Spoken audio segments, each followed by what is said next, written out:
Laurence Taillade, efficacité, liberté. Alors, je pense qu'il faut quand même qu'on fasse le distinguo entre deux systèmes, parce qu'en fait, je crois qu'on parle des deux sans faire le distinguo. Il y a d'abord effectivement le système de reconnaissance faciale, et ensuite il y a le système de détection du visage. C'est pas la même chose.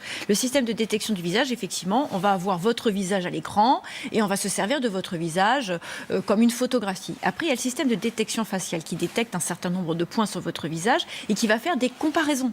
Et c'est avec ces comparaisons, donc par rapport notamment au passeport numérique et aux cartes d'identité, qu'on va identifier une personne. Donc, ce n'est pas tout à fait la même chose. Et la limite est importante. C'est-à-dire que ce ne sont pas des individus qui, derrière des caméras, vont dire « tel individu, je le reconnais ». Ce sont des algorithmes qui vont permettre de reconnaître des personnes.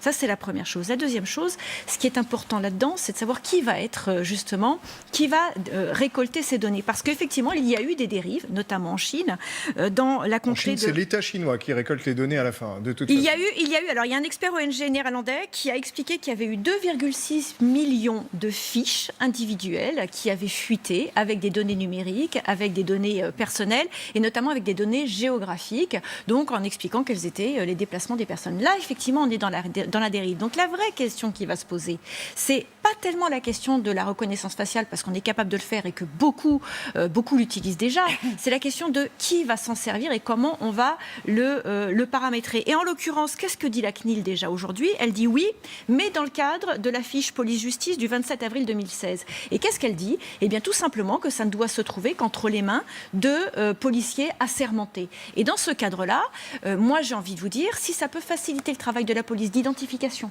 de protection et même d'identification. Valérie Pécresse, par exemple, proposait de s'en servir notamment dans les transports en commun pour permettre justement d'éviter le développement de terroristes, laisser se déplacer ou encore la question des pickpockets. Et bien pourquoi pas, si ça permet de sécuriser. Après, s'il y a une atteinte aux libertés, c'est autre chose.